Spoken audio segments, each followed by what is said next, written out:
Visit of the Queen of Sheba. Now when the Queen of Sheba heard about the fame of Solomon, she came to Jerusalem to test Solomon with riddles. She had a very large entourage, with camels carrying balsam oil and a large amount of gold and precious stones. And when she came to Solomon, she spoke with him about everything that was on her heart.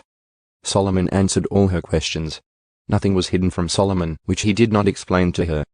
When the Queen of Sheba had seen the wisdom of Solomon, the house which he had built, the food at his table, the seating of his servants, the attendance of his ministers and their attire, his cupbearers and their attire, and his stairway by which he went up to the house of the Lord, she was breathless. Then she said to the king, "It was a true story that I heard in my own land about your words and your wisdom. But I did not believe their stories until I came and my own eyes saw it all. And behold, not even half of the greatness of your wisdom was reported to me. You have surpassed the report that I heard. How blessed are your men, how blessed are these servants of yours, who stand before you continually and hear your wisdom.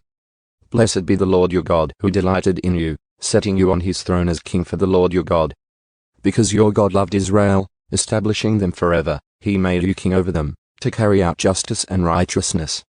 Then she gave the king 120 talents of gold and a very great amount of balsam oil and precious stones.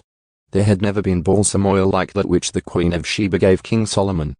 The servants of Hiram and the servants of Solomon who brought gold from Ophir, also brought algum trees and precious stones. From the algum trees the king made steps to the house of the Lord and for the king's palace, and lyres and harps for the singers. And nothing like them was seen before in the land of Judah. King Solomon gave the Queen of Sheba her every desire, whatever she requested, besides gifts equal to what she had brought to the king. Then she turned and went to her own land with her servants. Solomon's wealth and power.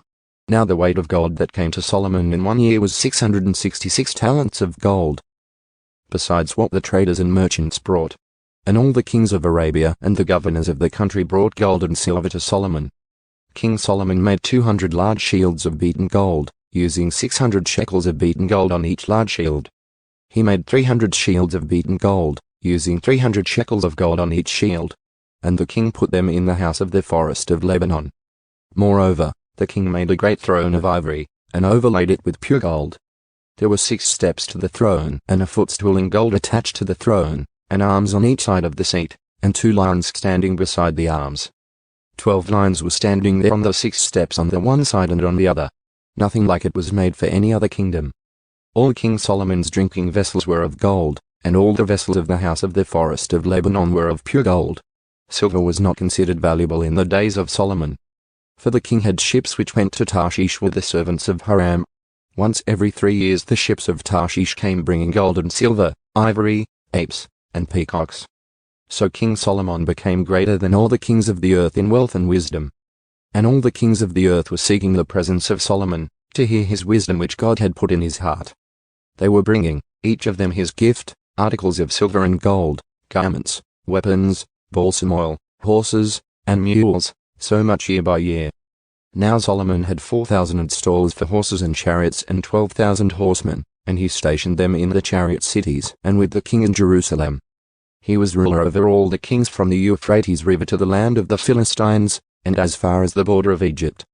And the king made silver as common as stones in Jerusalem, and he made cedars as plentiful as sycamore trees that are in the lowland. And they were bringing horses for Solomon from Egypt and from all countries. Now the rest of the acts of Solomon, from the first to the last, are they not written in the records of Nathan the prophet, in the prophecy of Ahijah the Shilonite, and in the visions of Iddo the seer concerning Jeroboam the son of Nebat? Solomon reigned in Jerusalem over all Israel for 40 years. Death of Solomon. And Solomon lay down with his fathers and was buried in the city of his father David. And his son Rehoboam reigned in his place.